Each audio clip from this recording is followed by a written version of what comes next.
எங்கிட்டயே இவர் இவ்ளோ கோவப்படுறாரு? எங்களை ஏத்து இப்படி குத்தி காட்டி பேசுறாரு? உன்னால உன் பொண்டாட்டியை காப்பாத்த முடியலனா கதவை சாத்திட்டு தனியா போய் அழு. எங்களை சீண்டிட்டு இருக்காத.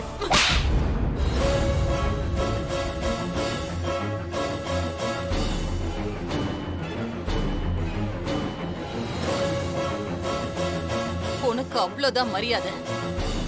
எல்லாத்துக்கும் ஒரு லிமிட் இருக்கு. அவர் பேசினதுக்கு நான் பதில் சொன்னா தப்பா? நீ பேசுறது எல்லாமே தப்பாதான் இருக்கு. இது அதுக்கான நேரம் இல்ல. சஞ்சய், லாயருக்கு கால் பண்ணி பெயில் என்னாச்சுன்னு கேளு.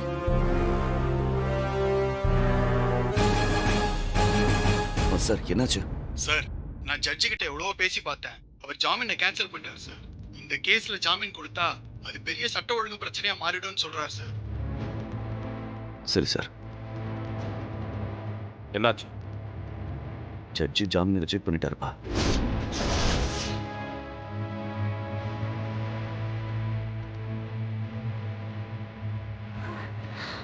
அவளுக்கெல்லாம் அப்படிதான் நடக்கணும். கடவுளே, அவன் நிரந்தரமா ஜெயிலுக்கு போயிடணும். இந்த கேஸ்ல இருந்து தப்பிக்கவே கூடாது. இந்த பிரச்சனை முடியற வரைக்கும் யாரும் யார பத்தியும் அனாவசியமா எதுவும் பேசக்கூடாது. பிரிஞ்சாலும் எல்லாரும் ஒன்னா சேர்ந்துதான் வாழ்ந்துட்டு இருக்கோம். இந்த வீட்டுல யாருக்கு ஒரு பிரச்சனை வந்தாலும் ஒன்னா சேர்ந்து இருந்தா மட்டும்தான் நாம ஜெயிக்க முடியும்.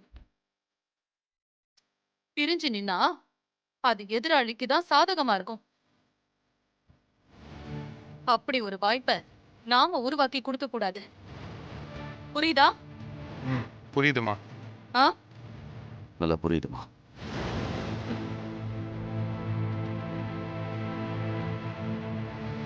அப்பா, நான் போய் வித்யாவை பார்த்துட்டு வந்துடுறேன்ப்பா.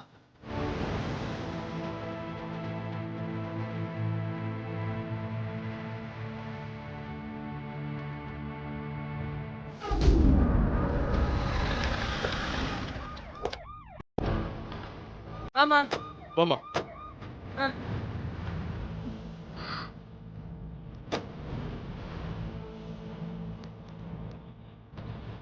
Constable sir, handcuff remove பண்ணுங்க. Okay sir.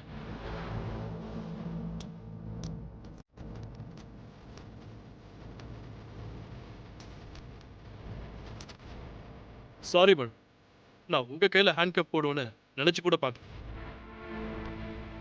இப்ப கூட என்னால நம்பவே முடியல மேடம். ஒரு தப்பு நடந்தா உடனே அவங்களுக்கு தண்டனை கொடுக்கணும்னு போராட்டம் பண்றாங்க. இல்லனா பெரிய கலவரமே வெடிக்குது. அதனாலதான் இந்த மாதிரி சின்ன சின்ன விஷயங்கள் எல்லாம் காம்ப்ரமைஸ் ஆக வேண்டியது. தப்பா எடுத்துக்காது. போமா.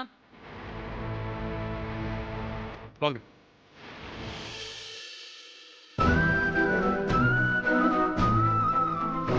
இந்த சைன் இங்க.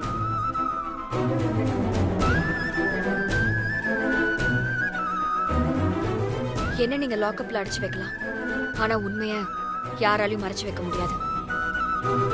அந்த உண்மை என்ன காப்பாத்தும். நான் நிரபராதின்னு எல்லாருக்கும் புரியும். லாக்அப் ஓபன் பண்ணு.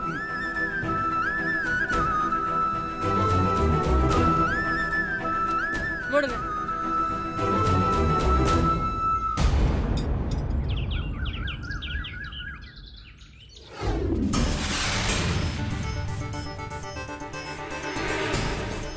இங்க பாருமா, நீ பச்சா குழந்தை, நாங்கெல்லாம் வேற மாதிரியான ஆளு.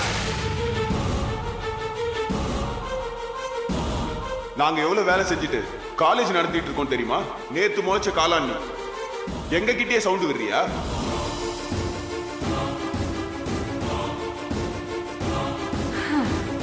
என்ன சஞ்சய், ஹீரோ ஹீரோயின் மட்டும்தான் ஸ்மார்ட்டா யோசிப்பீங்களா? நாங்கள யோசிக்க மாட்டோமா? சார் சார் சார் என்ன சார்? என் வைஃப் வித்யாவை பார்க்கணும் இல்ல சார். சார், ரூல்ஸ் படி இப்ப பார்க்க முடியாது சார். சார் நாளைக்கு ப்ளீஸ் வாங்க சார். சார். நான் அவளை என்னையா சார் சார் சொல்லுங்க சார். நான் என் வைஃப் வித்யாவை பார்க்கணும் சார். கொஞ்சம் அலோ பண்ணுங்க சார். என்னையா ரூல்ஸ்? எல்லா ரூல்ஸ் படி தான் நடக்குதா? விடியா சார், நீங்க போய் பாருங்க. ரொம்ப thanks sir. Okay sir.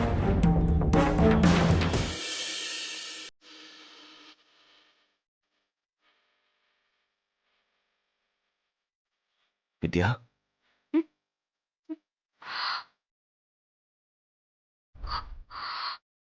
Sanjay,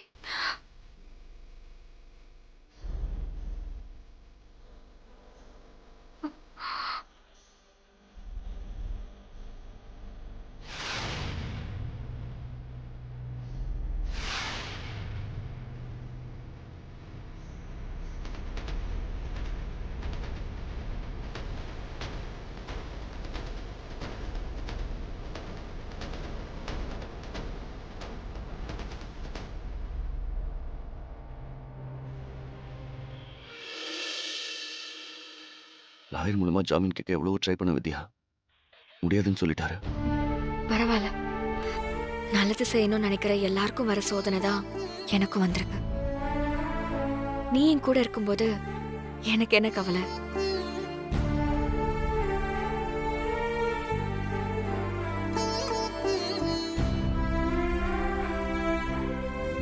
வித்யா, நீ சாப்பிட்டியா? இனிமே தான் சார் வாங்கி கொடுக்கணும். நான் பாத்துக்கிறேன் சார். இல்ல, நானே சாப்பாடு வாங்கிட்டு வந்து கொடுக்குறேன். கொஞ்சம் இரு. சஞ்சய், வேண்டாம் இரு, சஞ்சய். நான் வரேன். சஞ்சய், சஞ்சய், ஏய்.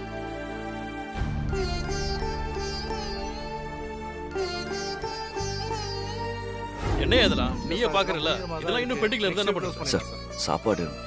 யோ, அந்த லாக்கப்பை திறந்து விடியா, அவங்க வெளியே உட்காந்து சாப்பாடு. Okay sir. ரொம்ப தேங்க்ஸ் சார். பரவாயில்ல.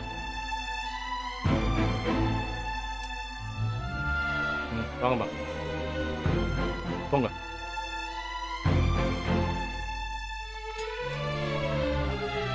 உட்காரு வித்யா.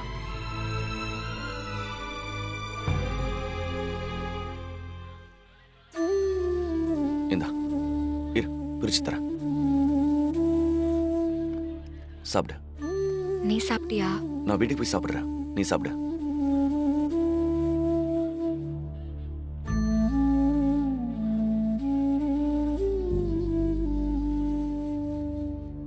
வித்யா, வீட்ல எல்லாரும் கண்டிப்பா நீ இந்த தப்பு செஞ்சிருக்க மாட்டேன்னு தான் நம்புறாங்க.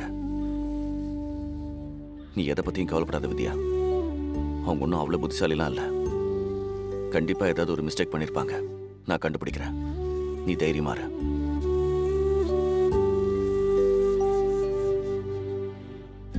சஞ்சய், எனக்கு இன்னும் ஒரு சிலர் மேல சந்தேகம் இருக்கு. யாரு?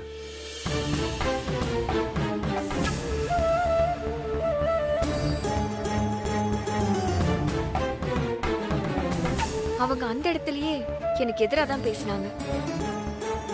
அமைச்சர் மாதிரி அவங்களும் ஏதாவது தப்பா செஞ்சிருக்க சான்ஸ் இருக்கு. சகுந்தலாவும் அவங்க கூட சேர்ந்திருக்கலாம். சரி, நான் பாத்துக்கிறேன். அதுக்காக நீ மறுபடியும் சகுந்தலா வீட்டுக்கு போய் பிரச்சனை பண்ணாத. இனி அவளை நாம நெருங்கவே கூடாது. அவளை சந்தேகப்படுறோன்னு கூட அவளுக்கு தெரிய வேண்டாம். அப்பதான் அவ இயல்பா இருப்பா. அதை வச்சு நமக்கு ஏதாவது க்ளூ கிடைக்கும்.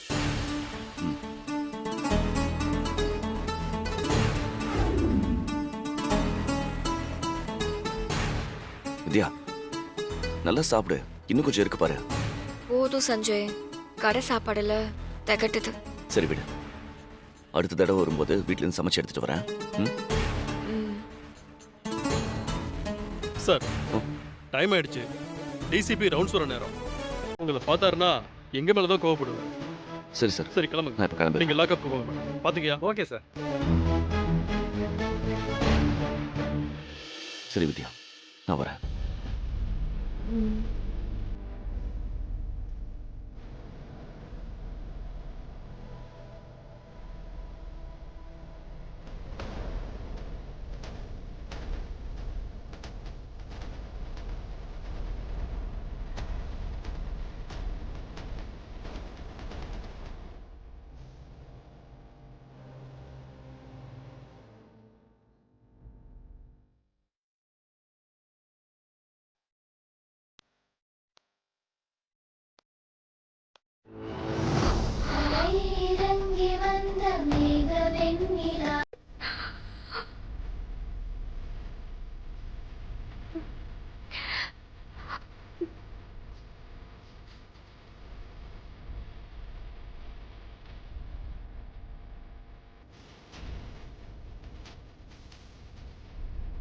நீ ஒன்றும் கவலைப்படாத, நான் பார்த்துக்கிறேன்.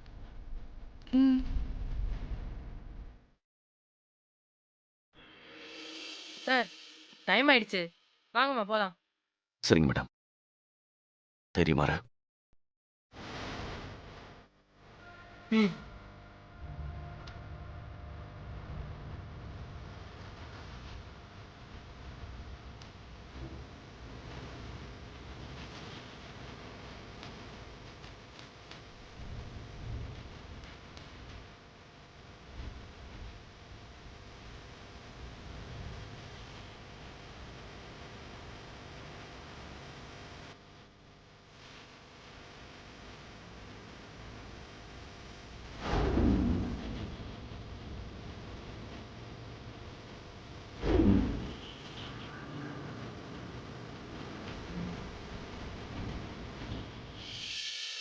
வித்யா தலைவரானா இந்த அசோசியேஷனே தலைகீழா மாத்துவான்னு நினைச்சோம். ஆனா இப்ப நம்ம அசோசியேஷனுக்கு இவ்வளவு பெரிய கெட்ட பேரை உருவாக்கிட்டு லாக்அப்ல போய் உக்காந்துக்கிட்டா இப்ப என்னங்க பண்றது? அப்படியே இருக்க முடியுமா? புது தலைவரை தேர்ந்தெடுக்கணும். நாம மட்டும் சொன்னா பத்தாது, எல்லாரும் சேர்ந்து சொல்லி ஆகணும். நீங்களாம் என்ன சொல்றீங்க? இது மாதிரிலாம் நடக்கும்னு நான் நினைக்கவே இல்லை. நடந்துருச்சு. வித்யா அதை செஞ்சிருக்க மாட்டாங்க. நீங்க வேணா பாருங்க, கண்டிப்பா அவங்க நிரபராதின்னு ப்ரூவ் பண்ணிட்டு வெளியில வந்துருவாங்க. என்ன சார் இப்படி பேசுறீங்க? அவ கொலை பண்ண யூஸ் பண்ண கத்தியா அந்த வீட்ல இருந்து எடுத்திருக்காங்க. இதுக்கப்புறம் என்ன ஆதாரம் வேணும்? இந்த கேஸ்ல இருந்து அவ தப்பிக்கிறதுக்கு சான்ஸே இல்ல. சார், கேஸ் கோர்ட்டுக்கு வர வரைக்கும் வெயிட் பண்ணி தான் பாப்போமே. நம்மளோட ரூல்ஸ் எல்லாம் மறந்துட்டீங்களா? யாரு மேல குற்றச்சாட்டு இருந்தாலும் அவங்கள அசோசியேஷன்ல இருந்து ஒதுக்கி வைக்கணும். தலைவரா இருந்தாலும் அதான சட்டம். என்ன பண்ணலாம் நீங்களே சொல்லுங்க. நீங்க எல்லாரும் எடுக்கிற முடிவுக்கு நாங்க கட்டுப்படுறோம். புது தலைவரை தேர்ந்தெடுக்கணும். யாரை தேர்வு பண்ணலாம்? வேதா தான் பல வருஷமா இந்த பதவியில இருந்தாங்க. அதனால தான் வித்யாவுக்கு நாம இந்த பதவியை விட்டு கொடுத்தோம். மிஸ் ஆயிடுச்சு. அடுத்தோம் அவங்க குடும்பத்துல இருந்தே ஒருத்தங்களை செலக்ட் பண்ணா நல்லா இருக்கும்னு தோணுது. வேதாவோட பசங்களை தலைவராக்கலாம்னு சொல்றீங்களா? பசங்க எதுக்கு? அதான் இன்னொரு மருமக இருக்காங்கல்ல. யாரு? ஸ்னேகாவை சொல்றீங்களா? ஆமா, அவங்க தலைவரா வந்தா நல்லா இருக்கும்னு நாங்க எல்லாரும் நினைக்கிறோம். நீங்களா என்ன சொல்றீங்க? அந்த பொண்ணை பத்தி எங்களுக்கும் தெரியும். சரியா இருப்பாங்களான்னு சொல்லி டவுட்டா இருக்கு. இருந்தாலும் எல்லாரும் சொல்றீங்களேன்னு ஒத்துக்க வேண்டியதா இருக்கு. அப்போ ஒரு மனதா ஸ்னேகாவையே தலைவரா அறிவிச்சிடலாமா? ஆமா, பண்ணிடலாம். வேற என்ன பண்றது? ஓகே. அப்ப ஸ்னேகாக்கு கால் பண்ணி வர சொல்லுங்க.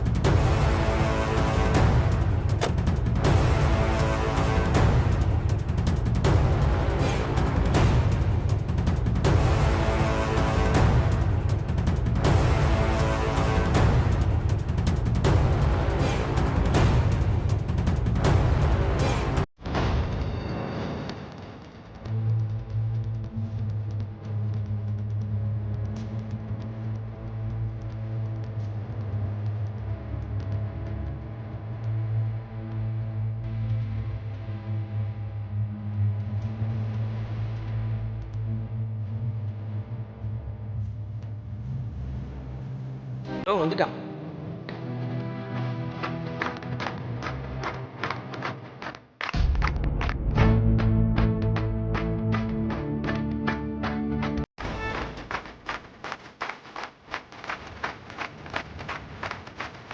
வாங்க மேடம்.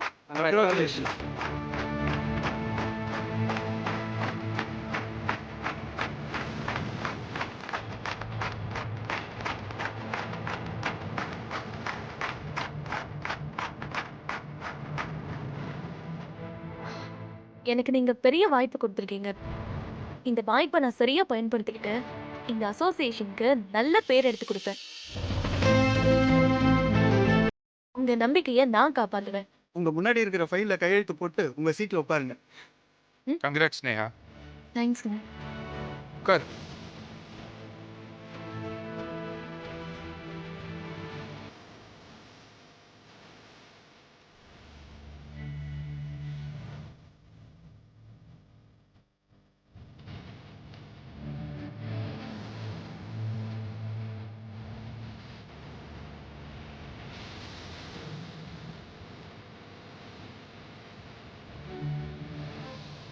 உட்காரு.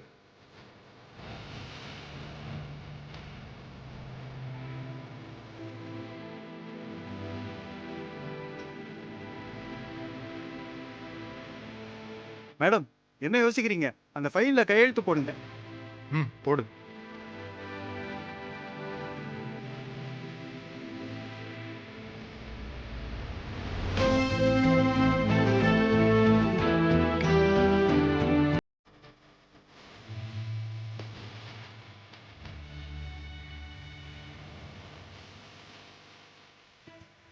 இப்போ நீங்க தற்காலிக தலைவராக தான் பதவி ஏற்றிருக்கீங்க. கோர்ட்ல வித்யாவோட கேஸ்க்கு தீர்ப்பு வந்ததுக்கு அப்புறம் தான் நீங்க நிரந்தர தலைவர் ஆவீங்க. அதெல்லாம் தீர்ப்பு எதிராக தான் வரும். ஸ்னேகா, நீதாம்மா இங்க நிரந்தர தலைவர். ரொம்ப நன்றிங்க. வித்யா அந்த பதவியில இருந்த கொஞ்ச நாள்லயே ஏகப்பட்ட புது ரூல்ஸ் எல்லாம் போட்டிருக்கா. அதனால அசோசியேஷன்ல நிறைய குழப்பம், நிறைய பிரச்சனை வேற உருவாயிருக்குன்னு கேள்விப்பட்டேன். அதனால நான் முதல் வேலையா அவ போட்ட ரூல்ஸ் எல்லாத்தையுமே வாபஸ் வாங்கிக்கிறேன். என்னங்க? இனி நமக்கான விதிகளை நம்ம எல்லாரும் சேர்ந்து பேசி உருவாக்குவோம். உறுப்பினர்களோட சந்தோஷம் தான் என்னோட சந்தோஷமும். இனி இந்த அசோசியேஷன் மெம்பர்ஸ் யாருக்கும் எந்த கட்டுப்பாடும் கிடையாது.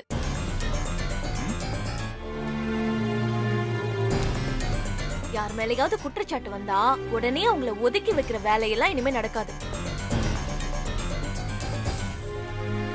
என்ன பிரச்சனைன்னு நமக்குள்ள பேசி தீர்த்துக்கலாம். இன்னும் நம்ம அசோசியேஷன்ல மெம்பர்ஸ் ஆகாம நிறைய காலேஜஸ் இருக்கு. அவங்களையும் இதுல மெம்பர்ஸ் ஆக்கணும். வித்யா நீக்கி வச்ச எல்லா காலேஜஸையும் திரும்ப நம்ம அசோசியேஷன்ல சேர்க்கணும். ஒற்றுமையும் கூட்டமும் தான் நம்மளோட பலம். அதை நம்ம நிரூபிக்கணும்.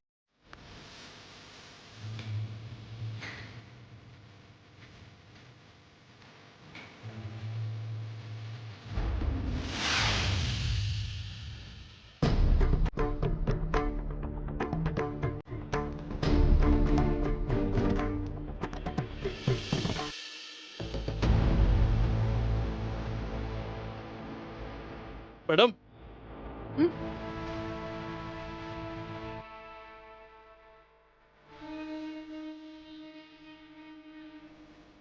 சொல்லுங்க சார். நீங்க இங்க இருக்கிறதுனால வெளியில நடக்கிற எதுவும் தெரியாதுல்ல? ஒரு முக்கியமான விஷயம். என்ன? நீங்க அசோசியேஷன் தலைவரா இருந்து நிறைய நல்ல காரியம் பண்ணிருக்கீங்க. பல பேர் அதை பாராட்டி பேசிருக்காங்க. ஆனா இப்போ என்னாச்சு சார்? நீங்க அரெஸ்ட் ஆகி 24 மணி நேரத்துல உங்களை பதவியில இருந்து தூக்கிட்டு உங்க ஹஸ்பண்டோட அண்ணன் வைஃப் ஸ்னேகாவை தலைவராக்கியிருக்காங்க. அதெல்லாம் கேட்கும் போதுதான் மனசுக்கு ரொம்ப கஷ்டமா இருக்கு. மனுஷங்க எப்படியெல்லாம் இருக்காங்க. அந்த நியூஸை பார்த்ததுல இருந்தே சார், ஸ்னேகா என் அக்கா தான், என் குடும்பத்தை சேர்ந்தவங்க. நான் இருந்த பதவியில அவங்க இருக்கிறது எனக்கு சந்தோஷம் தான். நீங்க வருத்தப்பட வேண்டாம். உங்க பெருந்தன்மை யாருக்கும் வராது.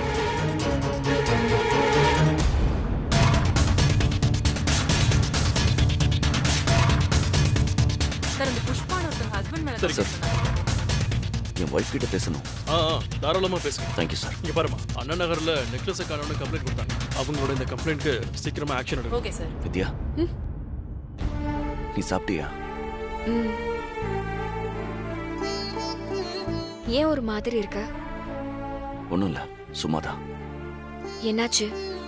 ஏதாவது எவிடன்ஸ் கிடைச்சதா? அந்த பொண்ணு இருந்த வீட்டுக்கிட்ட போய் அக்கம் பக்கத்துல விசாரிக்கலான்னு ட்ரை பண்ணேன். நான் யாருன்னு தெரிஞ்சு என்னை ஏரியாக்குள்ளேயே விட மாட்டேங்கிறாங்க. நீ தான் கொலை பண்ணிருப்பேன்னு எல்லாரும் உறுதியா நம்புறாங்க. எல்லாமே எனக்கு எதிரா இருக்கும்போது அவங்க அப்படிதானே நம்புவாங்க. சரி, வீட்ல எல்லாம் எப்படி இருக்காங்க? நல்லா இருக்காங்க. ஸ்னேகாக்கா சந்தோஷமா இருக்காங்களா?